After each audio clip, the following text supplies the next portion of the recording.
Hi hello నమస్తే నేను మీ భావన వెల్కమ్ టు మనం టీవీ. బుల్లెట్ బండి నడిపాడని చేతులు నరికేశారు. మతాలు వేరు, కులాలు వేరు, ప్రాంతాలు వేరు, భాషలు వేరు, కానీ మనుషులంతా ఒకటే. ఎవరు తక్కువ కాదు, ఎవరు ఎక్కువ కాదు. కానీ అంటరానితనం సమస్య సమాజాన్ని వేధిస్తుంది. స్వాతంత్ర్యం వచ్చి 75 ఏళ్లు గడిచినా దేశంలో దళితులపై దాడులు, చీత్కారాలు ఆగడం లేదు. తాజాగా తమిళనాడులోని శివగంగ జిల్లాలో ఒక అమానుష ఘటన చోటు చేసుకుంది. రాజ్యాంగం ప్రకారం ఎవరికి నచ్చినట్టు వారు బ్రతికే హక్కు ఉంది. సంపాదనంగా, ఆదరణంగా జీవించే స్వేచ్ఛ కూడా ఉంది. అగ్రవర్ణాలే బుల్లెట్ బళ్ళు నడపాలి, దళితులు నడపకూడదు అనే రూల్ ఎక్కడా లేదు. కానీ ఓ దళిత యువకుడు తనకు ఇష్టమైన బుల్లెట్ బండిని నడపడం అతడు చేసిన పాపమైంది. తమ ముందు బుల్లెట్ నడిపాడనే కారణంతో అతడి చేతులు నరికేశారు.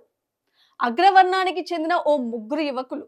శివగంగ జిల్లా మేల్బిరవూరు గ్రామానికి చెందిన దళిత వర్గానికి చెందిన అయ్యస్వామి శివగంగలోని ప్రభుత్వ కళాశాలలో డిగ్రీ 3వ సంవత్సరం చదువుతున్నాడు ఆ యువకుడు.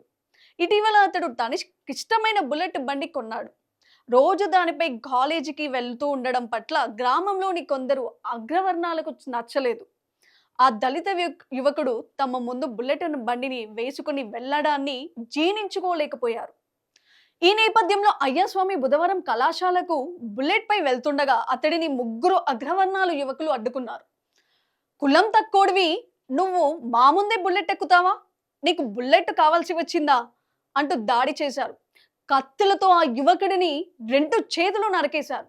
అంతటితో ఆగలేదే, అయ్యస్వామి కుటుంబ సభ్యులు ఆసుపత్రికి వెళ్లిన సమయంలో అతడి ఇంట్లోకి వెళ్లి వస్తువులను కూడా ధ్వంసం చేశారు. వినోద్, ఆది ఈశ్వరన్, వల్లరసు ఈ ముగ్గురే కుల అహంకారంతో అయ్యస్వామిపై దాడి చేసి అతడు చేతులను నరికేసింది. ఓర్వలేని తనంతో వీరు చేసిన పనికి జైలు పాలయ్యారు.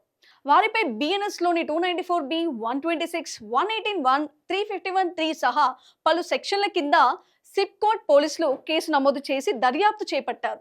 మరోవైపు దాడిలో తీవ్రంగా గాయపడిన అయ్యస్వామి ఆసుపత్రిలో చికిత్స అందించారు. దేశం శాస్త్ర సాంకేతిక రంగాల్లో మెరుపు వేగంతో దూసుకెళ్తున్న ఇంకా సమాజంలో ఇలాంటి దాడులు జరగడం ఆందోళన కలిగించే విషయం. ఈ దాడిపై మీ అభిప్రాయాన్ని కామెంట్ చేయండి.